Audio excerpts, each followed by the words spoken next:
All right, guys, Paul McLean here. Welcome to the Monday Morning Wake Up Podcast. Excited that you're with us today. And as I say every single week, my desire and goal is to bring significant value to you so you can make this week better than last week. And guys, I promise you today that's going to be it's going to be executed and accomplished at a high level, as we've got my good buddy Bowen Sweeney on. Bowen, good to have you, man. Hey, thanks for having me. Well, good to have you on, bro. In fact, I started sitting back thinking of who's not been on that really should have been on the Monday Morning Wake Up Podcast a long time ago. And you and about two others popped into my head. And so I was like, man, I got to get Bowen on here because what you've done in the past, it been 14 months now, right? About 14 months with FFL. 1,000 families almost served a month. Or have you hit 1,000 families served a month now? Last month was our biggest month. We did 985 families protected. Well, hey, on the Monday Morning Wake Up Podcast, we round up, dog. So you have 1,000 families in a given month. That's a big deal, man. I mean, think about, like, I was talking to Andrew and we're like, dude, do you realize how long it took us to get to 1,000 families a month? Now we try to put qualifiers on it to make ourselves feel better. Like, well, dude, it was different. You know, leads were different. This was different. But dude, it took us a long time to get to 1,000 families a month. And you did it in 14 months. You're under the age of 30. Whoa, how old are you, Bowen? 25 years old. So 25 years old, and you've set yourself up where there's no question that an integrity partnership, man, it's in the very, very near future in what you've accomplished. And so, man, I'm excited to know you, man, excited to be in business with you. And it's guys like you that go out there and you provide a story, a testimony that brings life to others where they're like, dude, look what Bowen's doing. Heck, if he could do that, I could go out there and I could up my game a little bit. And so I really want to start with kind of talking about, your story a little bit, man. And then we're going to go into really unpack some levels of leadership and how to influence your agents and build the business the right way and how to lead yourself as well. So we're going to unpack some of those things, but I'd love for you to just kind of start with, everybody getting to know Bowen a little bit. Yeah, absolutely. So again, Paul, thanks for having me on. It's a blessing. And I mean, this business is crazy. It's changed my life tremendously. So I grew up small town Arizona. Not many people make it out of Payson, Arizona and do big things. So it's awesome. It's exciting that we're able to have a vehicle that allows me to do so. So before insurance, I was kind of the underdog. I was smaller playing football, but I worked my butt off. I played college football all over North Dakota, California, finished up in Arkansas. And then I was recruited into the insurance industry. I was a captive agent at first. I was doing all the little things right, but I wasn't getting the results that people were talking about. Like, people would come to the office, they're driving G-Wagons, nice cars. I'm like, I thought that's what I wanted, but that was just a facade. And it's like, hey, you can have this too, but I was on extremely low comp. So I wasn't big on quitting. I was just doing all the little things right, put my head down, showing up early, staying late, working 80 hours a week. And I look up at the end of the year and I'd only made $30,000. I'm like, well, I don't know what to expect. I mean, I graduated college. I'm not sure like what I'm supposed to fall into. But long story short, 2021, I made the jump into Family First Life. And my very first month, I protected over 30 families. So it was like the light at the end of the tunnel. I was like, dude, I had the same license. I was just in the wrong vehicle or the wrong business model. I love that. So you basically were doing all the right things and you didn't start pointing to the insurance industry as like, man, this is just a flawed industry. This just doesn't work. You really kind of looked at it and said, hey, maybe I'm in the wrong vehicle and I can change that. And I think that what most people got to realize is that, dude, the insurance industry, it's riddled with mediocrity, man. Like, there's a lot of just people trying to get rich without doing any kind of work, man. Like, they just want it to happen for them. It's almost like this entitled, it's all going to work out. And it's left this blanket of average. And so if you do unaverage things, if you stay late, wake up early, put the 80 hours a week in, and it's still not working, and you're watching this and you're not with FFL, I think that would be like let me make a quick, 2-second announcement. Take a look, right? Take a look at FFL because it's not a broken industry. It's one of the most lucrative industries in the entire world. I think there's more 7-figure income earners that are generated and created from financial services than any other industry. So if you're like, dude, what the heck? It's not working out the way I wanted to. I wonder if it's comp. I wonder if it's training. I wonder if it's leads. I wonder if it's systems and standards that's led you to the outcome that Bowen was in. So you find the light, you see the light, you start getting this thing moving right away. Boom, breakthrough, 30 families a month. What did that like? How did you adapt to that? To having a lot of work and not a great result, put the same work in, crazy result. Was it difficult not to scale back your work because you're making so much more and cut it back a little bit to still make more than what you're making before? How did you keep the discipline and leading yourself correctly as you started to see better results than you'd ever experienced? Yeah, so I think that's the biggest thing is obviously you're going to make lots of money in insurance, and how do you keep going? At the very beginning, it was about the money for me because I came over with $300 to my name. I didn't have anything, and to protect 30 families in a month, that was life-changing money to me. I didn't grow up with money. Single mom raising 5 kids, and we struggled. It wasn't tough. Like that's what created who I am today, and I'm extremely grateful for it. But it was like, man, if I can do this, how many other people can do this? And then that was like, boom, I want to build a business now. And I had all sorts of buddies that were doing the same thing as me, working 60, 70, 80 hours a week, barely making $800, $900, $1,000 a week. So I was like, I got to continue to lead from the front. I got to go show them because, cool, 1 month, you could say it's a fluke, but if you do it 2 months, 3 months, 4 months, 5 months, 6 months in a row, you're like, no, this business is legit. And that's what I wanted to prove to myself. It's like, hey, you went out and did 30 families this month.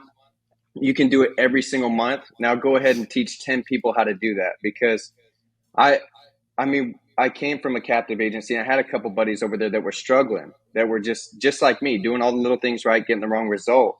And I was like, imagine if I plugged them into FFL and the same thing happened for them. Like, it's going to be life changing.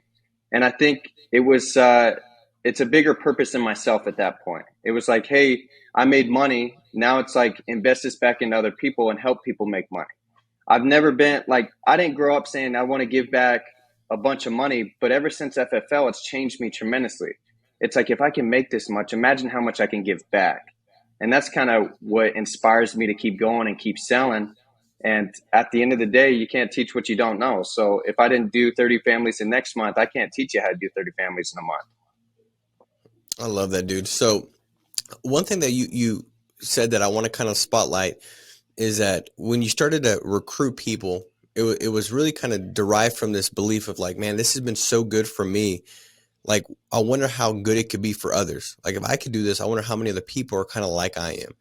And I think that's like, that's a chosen thought. Like, you know, by default, it's easy to start thinking and forgetting about where we came from and almost like looking at the negative in anything. Like, you could easily still said like, well, this lead type or this or that, you could have highlighted things that, because it wasn't all great, even though the result was so much better, but you remembered where you came from. You remember that you had a shot and you felt like almost obligated to give other people that same shot. And that's one of those things where everybody on here, you know, if you knew that there was somebody out there that if you just shared maybe even this podcast or you had a conversation with them about family first life, that person was going to all of a sudden go out there and start, you know, helping 30 families a month. They'd go out there and make 10x what they've ever made before. And that's going to lead them to having generational wealth, and they're going to lead to other people. And like the ripple effect that just an invitation has, you just don't know. But that takes intentionality where every single morning you wake up and you thank God that what you've got your hands on is so good and that he didn't have to give it to you, but you found it. And there's other people out there that are more talented, maybe work harder, but they don't have this vehicle because they're not exposed to it, but you are exposed to it. So I think if you sit back and you really kind of develop appreciation, Bowen, every single day, that's going to lead you to this thought of, man, I need to share this with people. I have such an unbelievable opportunity, because if you take it for granted, you won't share it. But if you appreciate Absolutely. it, you're going to go out there and share it. And so I think that's a big deal, man. Do you think, Bowen, you inviting other people and hiring people, recruiting people onto your team, that helped increase your self-accountability and helped you lead yourself that much better? And if so, like, how do you think that made a difference? Yeah, I think that's the key factor in building a business. And what has helped us scale so fast is it wasn't me, it was the great people I was surrounded with. And like making money gets old, but helping people, that never gets old. and you'll chase the high of helping people forever. And that's kind of the high I've been chasing. Is every single week I'm with a new agent. Every single week I'm selling in front of a new agent, and it holds me accountable. Because there's months like you'll eventually make money. The money's going to come. It's inevitable, especially if you stay in here, you put your head down, you buy leads, you show up, you're consistent. The money's going to come, but what is that money doing when it's sitting in your account and you're doing nothing? And I think it's super important to always have new agents. And that's allowed us to really scale and grow at the level that we have. Is every single week we have new agents flying out to us, or we're flying out to them. Every single week we're on Zoom with new agents. Every single week we're talking to new agents. So I almost see it like myself. I'm like, this is awesome, because I feel like I'm talking to myself on the other end of this phone. They're like, hey, I have $500 to my name. I'm like, well, you're a lot better than I was, because I only had $300 to my name when I came over. So I almost think of it as like, wow, like these people are hungry. They're doing all the right things. What if I could teach them how to scale and build faster than me? And in order to do that is continuing to show up and having people around you that hold you accountable. I love that, man. I mean, think about like, a lot of times a person that is so good at like helping other people get clean and not drink anymore. Man, it's a person that's gone through AA. They've seen their life transform, and then they make it a point of their purpose in life to go out there and help others do the same thing. I never thought about it like that until you said that. It's like, dude, you've kind of started with the couple $100 in the account. Like, you've seen those things. And so now when you talk to people, man, you can be that inspiration. You can be that hope for them, where they think like, man, I can cling on to the hope that Bowen's given me because he's been in my shoes and he's crossed the path I desire. And so like, man, I believe I can do it more than I did before I started speaking with him. And that's a big deal, right? Now you can say, well, Paul, I've not gone out there and seen this success yet. I'm still to do with $300. I'm just getting going. Well, there's a lot of people. Why don't you reach out to the person that's seen success and plug that person in with them? Does that make sense? Like, if I have a significant drinking issue and my buddy does too, I don't think I got to get clean to help him. I think we both need some help, dude. Like, let's talk to the sponsor over there that can help us or whatever, right? Like, you want to put yourself in that community. But I think also a big thing is when you had those people coming on board and they were looking at you, did you feel like that helped you make the right choices and set the right example? And when it was easier to probably, you maybe would have said no to the thing you need to say yes to, and vice versa, that it kept you making the right choices because they were there and it created the right peer pressure?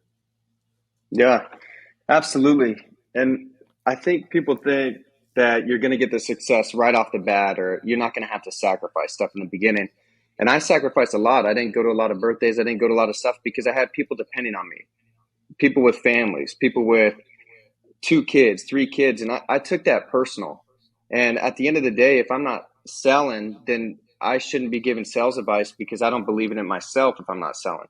So it just held me accountable to continue to sell so I could give the right advice. I was big on, like, if I'm not selling, somebody calls me, they're like, hey, how do I write 100K in a month? I'm like, I've never written 100K in a month. Talk to so-and-so. Talk to Caitlin. She has. And I think that was super important for me. Is I always took it personal when somebody came into the business. I wanted to give them my 110% effort every single day, every single week, just to where they can get up and get going. If they figure out it's not for them, fine. At least I know I didn't let them down. So when I recruit somebody, I mean it. Like, you're going to come out here, you're going to spend some time with me, but we're going to go to work. And I think that's important, because they come out and they see, like, dude, you are grinding 50, 60, 70, 80 hours a week, and you do work Sundays. And I think that's super important when building. Is I was working 7 days a week because ultimately it's a race to integrity for me. Just because I want to set the pace and let my people know, like, hey, this is real, you can definitely do it. And you can prolong your process by spreading out the work. I wanted to jam pack all the work in 1 year, 2 years, 3 years, rather than take 5, 6, 7, 8, 10 years. So, man, I think it's just super important to lead from the front and do the work that needs to be done. Dude, that's such a big deal, man. I think about like if the work all has to be done, if you have to do this amount of work to get to integrity, like, the question is, how quickly can you do that amount of work so you can get there? Now, I remember working, so Bowen, before I got my insurance license, I was pumping septic tanks for a living. So I had to dig up the holes, dude. I had to pump the septic tanks, man, and it was terrible. It'd be like 109 degrees out in the summer. And I had to dig ditches and pump crap, dude. It was beautiful, right? So, but I was working on my dad's company, and I remember telling him like, dude, like this sucks. Like this is terrible. So I'd say, listen, how long would it take to get this job done? To like dig it up, pump it, and then leave. He'd say, well, you know, 2 would take you about 8 hours. So my question was, if I can get done with 2, can I get paid 8 hours if I get it done in like 3 hours? Because I'm going to be, I'll kill myself to get it done. Like I'll be like nonstop, no breaks, like a crackhead digging. Like I'm going to be nonstop. He's like, dude, he's like, if you get that done and yeah, you could leave. Like, good luck. And dude, I remember dying because I hated it so much, right? And I wanted to get done with it that I would just kill myself, get it done in 3 hours, and I'd go do what I wanted to do, right?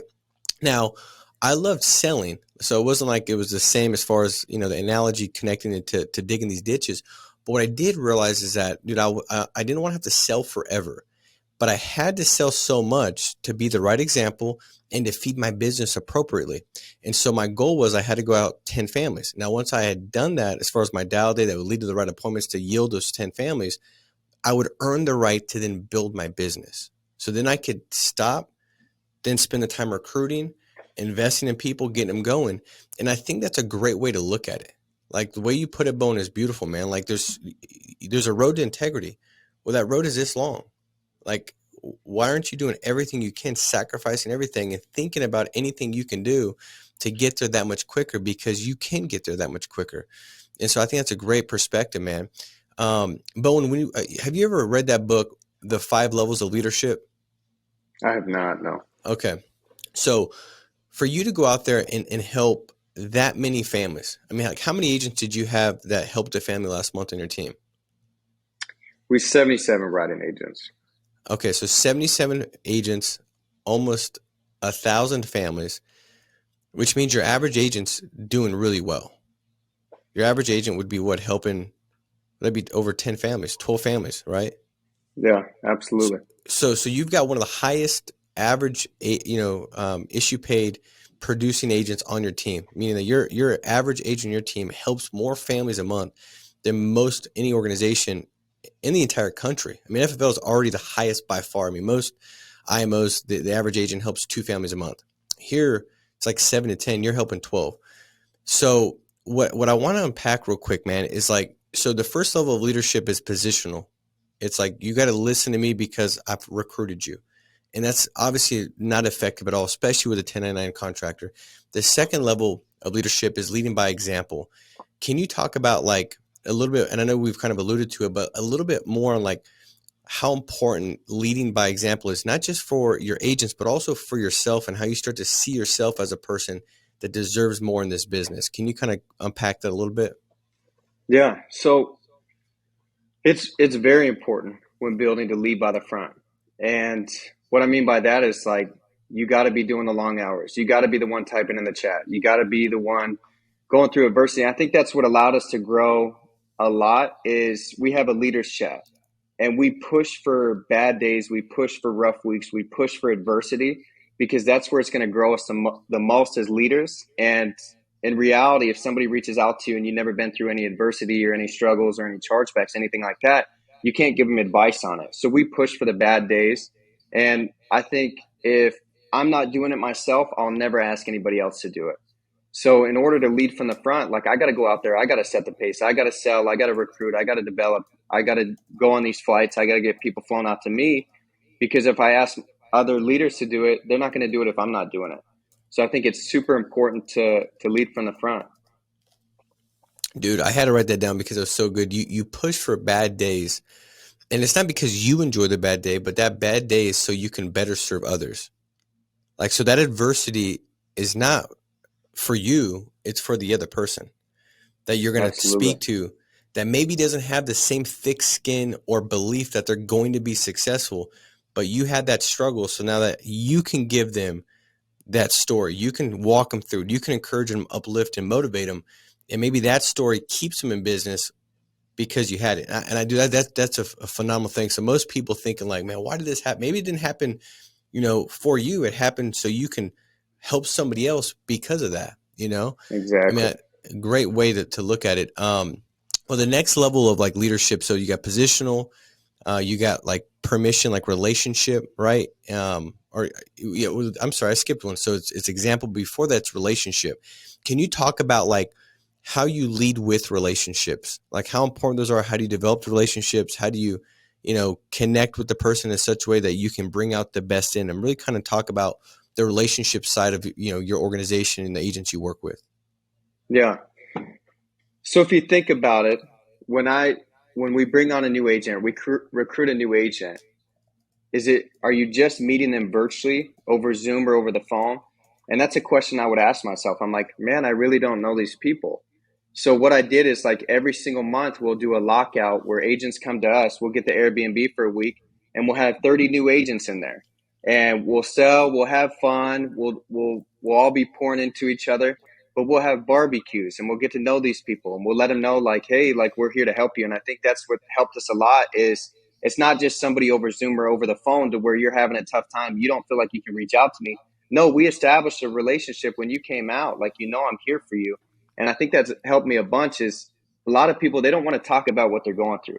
They don't want to talk about the struggles. And I think we open ourselves up by meeting with agents and having them come out here and spend some time with us to where if they're having bad days or having good days, they feel like they can always contact me. So I think it's building these relationships has let my agents know that I'm available. Like I'm here to help you out.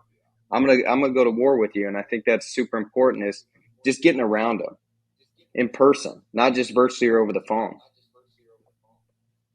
So you set up time specifically to be able to help develop them as a business leader or business owner, right? With personal sales and recruiting, but you're intentional in making sure there's also time there to connect, whether that's breaking bread, getting together, doing something fun, but to really kind of connect with them on that human level where it's just not like, hey, it's just business, but it's like, no, hey, I believe in you. I care about you.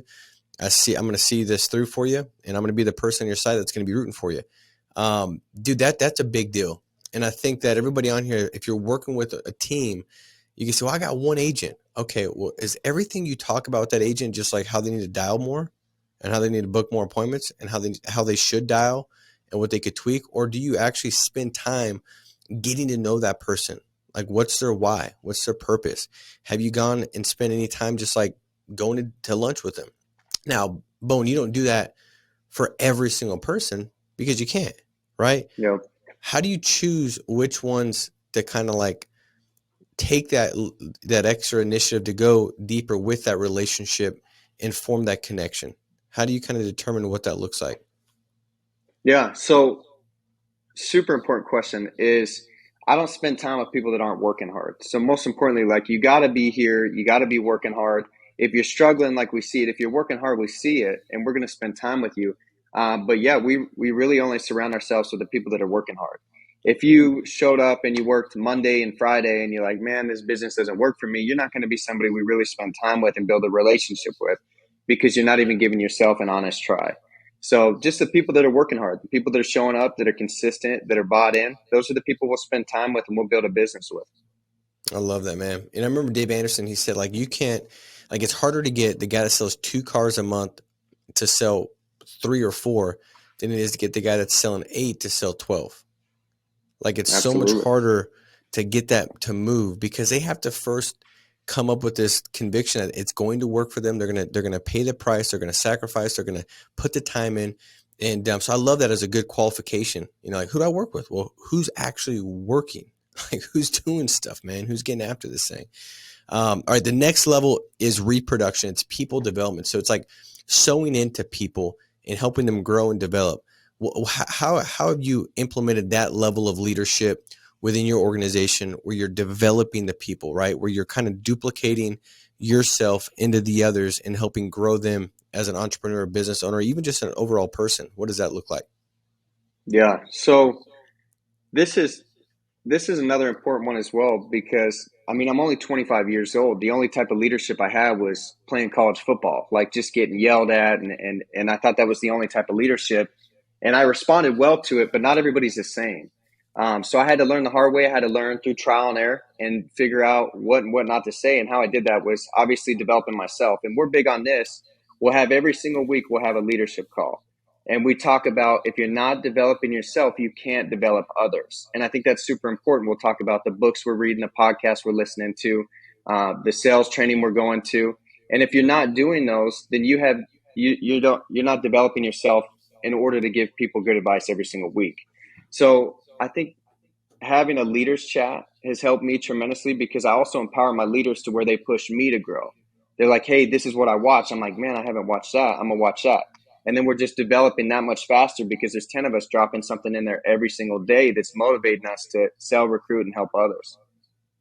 I love that, dude. So everybody's just kind of sharing good news, like Absolutely. good news, good thought process, a good podcast, a good book, a good quote. Is that kind of, for the most part, what's being shared in there? Is just things Yes, like sir. that book, podcast, quotes, things that kind New of get agents them. winning. So all good news.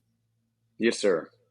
I love that. And so if you're not a part of that, if you're on here and you're like, man, I'm not a part of the good news, reach up. There's somebody that's got a chat or a group that will help you participate. I mean, I guarantee if you're on a different team and they don't have that, Bowen would add you to his and you can see what's taking place. I'll do the same thing. Like, we're all here to help each other, but you have to fill yourself up with good stuff. Or when you get squeezed, man, when that bad day comes, man, you're going to produce, and what's going to come out is going to be stuff that's not going to lead you to the path of success. It's going to lead you to the failure that you don't desire. So I love that, man. So you're sowing into people by sharing good news. Last one is this pinnacle level. It's like where you just, it's a respect. Like, people want to follow you because of who you are and what you represent. And it's really, comes down to like the character that you've built, the attributes that you've built, where they're like, man, Bowen's gone out there, led by example, right? He's invested in me. He's built a relationship with me. I know he cares about me, that he's rooting for me, and he wants me to go out there and see success. He's helped develop me where I become a better version of who I am just because of the experience of knowing him and the relationship with him. And then this last level, man, there was like, man, I just aspire to do the things that Bowen does and live the way he lives because I respect him immensely. It's at pinnacle level. What do you do personally to help develop that? And it's a very difficult level of leadership to get to for anybody. There's only so many people, and everybody will be on a different level with you.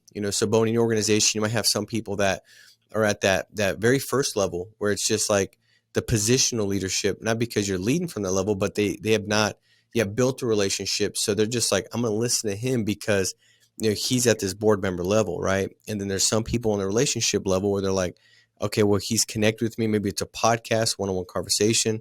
Some people, it's what the example he's led by, what he's done and accomplished. I want to follow that. Some he's helped me develop. He's put into me. I'm grown. And then the last one again is that respect. How have you developed that level of leadership where people are like, dude, I like Bowen for what he stands for and what he represents? Yeah. I think what I do well, or what I've been trying to do well, is I challenge people, and not like physically, mentally, but I challenge them to be a better person. And they realize, like, when they're around me, every single person I run into, I always challenge them to do more, or I challenge them to be better. I challenge them to give back more. I challenge them to help more agents. And I think what helps me is, like, numbers don't lie. At my last company, we never even knew what the numbers were. But you come over here, like, there's numbers on a leaderboard. There's numbers that are put out every single week, and the numbers don't lie. And I think that speaks for itself. You'll get respect by just putting numbers up. You put numbers up, you lead from the front, you believe in people, you instill belief in others, you challenge people to do more, you challenge people to be better. I think that speaks for itself when gaining respect with agents. I love that, man. Well, dude, you've undoubtedly done a phenomenal job in leading and leading the right way. You know what I mean? When you have that many agents seeing success, that's a true proof of building a good culture. And the thing is this, guys, everybody on here, you have your own culture. Family First Life has got that culture that's been instilled and put in place. And like the whole, hey, have some respect for yourself, dude. Like, you're not dying. Like, all these things that were like, thank God it was infused early on. Like, even go help 10 families a week. That was just a standard that was infused early on in the culture. Attitude, activity, humble, hungry. But above all that, every person on here, the team you're working with, you're developing a culture. everything you do, it matters and it makes a difference because somebody's always looking. And even if they're not looking, you're looking, right? And that makes a massive difference. Bowen, if you can, wrap up with maybe talking about any, big sales tip that you think, if you look at your personal production, you've helped a lot of families. What's one sales tip that you think would make the biggest difference, where if somebody on here was listening, taking notes, they would be able to take that, apply it, and see a big increase in their sales? What would be the biggest one you'd give them? Yeah. I would say right before, so you ran over the quotes and you're trying to get them to submit an application. Especially working virtually, this has helped me tremendously as I let them know. Now, again, Paul, I'm not the sales rep that comes out to you. I'm just the local field underwriter. My job is very simple. It's just to submit an application up to home office just to see if you can even qualify. Worst case scenario, you don't qualify, we're going to have to take a different route. The best case, Paul, you do qualify. The company, they're going to mail you out a physical policy in 7 to 14 business days. Now, when you get it, you're going to review it, make sure it's something that's going to benefit you and your wife in the event of a death or disability. Now, do you want to try to qualify for the gold, the silver, the bronze option? The gold. The gold. Okay, awesome. Now I'll fill out a quick application. This takes about 5-10 minutes and I'll get everything mailed out to you. Boom. I think that helps a lot because it takes the sales pressure off. You I don't know, somewhere in their brain, they're thinking I don't want to be sold. But when you say, I'm not the sales rep, I'm just the local field underwriter, for some reason, it removes sales out of their mind to where they think oh, I'm just going to submit an application, see if I qualify. Now, obviously, when you finish the application, you're going to review it, let them know, congratulations, you're approved. The policy is going to mail out to you in 7 to 14 business days. I love that. So you kind of just set the expectation, remove any kind of sales pressure, minimize it as far as the risk that's being taken. There's no risk, and then assume the sell, right? That's kind of the flow. I mean, dude, when you said it, I was like, dude, I want to buy whatever Bowen's selling. Sign me up, man. It makes sense. So I love that, dude. What about the biggest tip with recruiting and finding good people? What would be the biggest tip for somebody that says, man, I want to recruit. I'd love to in the next, 6 months, a year, be where Bowen's at and have 700 agents or 70 agents going out there helping that many families. What would be the biggest tip for them? So obviously sales drives recruiting. If you're not selling, it's going to be hard to recruit people. So what I did is I was always protecting 20, 30 plus families every single month. And then I had the deposits that spoke for themselves. So they can feel the belief when I'm talking to them that I believe what we're doing is a good thing and what we're doing and where we're going is going to be astronomical. So obviously have genuine conversations. One thing that I'll say when I'm on the phone with people that are already in sales is dude, everybody you get with that's in sales, they're going to tell you they got the best opportunity since sliced bread. But at the end of the day, I was a big numbers guy. What got me to move is I saw people that had bigger numbers than me. They were in the same profession. They were just in a different vehicle. So what I can do is I can shoot you over some deposits. This is last month. I was able to protect over 30 families. The reason I'm sharing this with you is not oh, cool, I protected 30 families. It's no, I was, excuse my language, a jackass graduating college 2 years ago. I show you this because I know you deserve to be making more money. And I think that's what's helped me is the conversations. But then it comes down to just doing the work. If you're not reaching out to people consistently, then you're not going to be consistently growing. If you're not consistently bringing in people and develop them, you're not going to be consistently growing. So it's not recruit for 1 day, 2 days, 3 days. People will be like, oh, he's such a great recruiter. No, I'm not. If you look at the numbers, I'll send over 1,000 messages in a month and maybe get 10, 20, 30 recruits. So it's just consistently do the work and then get the results to be able to share with people what you're doing over here. I love that, dude. All right. So this is really quick, last rapid fire questions. I didn't tell you anything about this. So it's just getting to know you a little bit. So we'll go through a couple. Childhood nickname. Did you have a childhood nickname? Bo. It was just called short and sweet. Bo. Okay. Yeah. All right. I like it.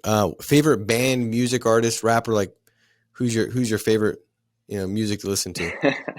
Kevin Gates. That's all I listen to. Gets me fired up. All right. So Kevin Gates, favorite Netflix series? To be honest, I don't watch much Netflix. So. All right. You got a favorite movie? Not really, man. All right. Favorite book you've read? Think and Grow Rich. I read that when I was getting into insurance, and it was speaking life into me when I was working long hours and I wasn't getting paid. It instilled the blueprint in me.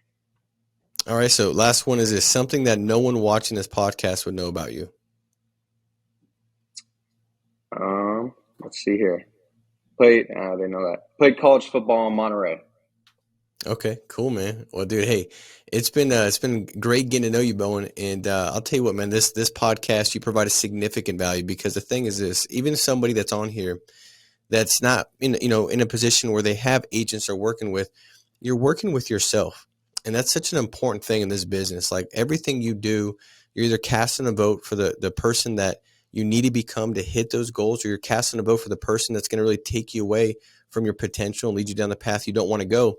And so self-leadership is essential, because it's a lot easier to lead others when you've been leading yourself efficiently day in and day out. And so this is a podcast that is applicable for everybody being self-employed, working in this business. And to see what you've done, Bowen, in the past 14 months, man, I could tell you this much, dude. I'm really excited to see where this thing's going to go for you, bro, because there's no question it's only the beginning. And so, guys, make sure to like this, subscribe, comment below, share this. I promise you, if you're like, dude, I want to help, I want to make a difference. I love what Bowen said as far as like giving back and serving others. Well, sometimes just a simple share of a message like this, like Bowen said, sharing good news, helping people out, talking about good things. Man, if you want to have a good life, you got to think on good thoughts. And this here, to me, was life for me, bro, as far as the stuff you covered. So I appreciate you, man. Thank you for joining us today, Bowen.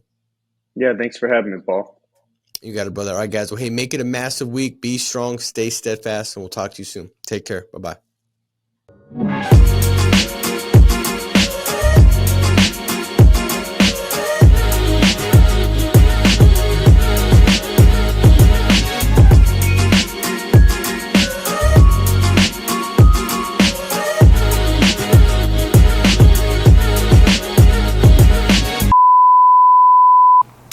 What's going on, everybody? You know what time it is. It is time to give away $250 worth of lead credit to 4 lucky people. If you commented on last week's video, which is playing right here, you're automatically entered to win $250 worth of free leads. So leave a comment right down below to enter to win next week. And without further ado, let's see what our first winner is. Our first winner is Glenn Nazaire. We'll be applying this information. Our second winner is Barrett Insurance Benefits. Thank you for your insights on recruiting. Our third winner is Sherry Cortero. Recruiting training is fire. And our fourth and final winner is Karina Arguelles, I think. Took notes on the script. Thank you. Guys, you heard it there. It's that easy. Just leave a comment right down below. It's that simple. Winners, get in contact with Victoria. Her phone number is going to be right over here. And again, just leave a comment, engage, take notes, make it a big week, and we'll see you next Monday. Take care.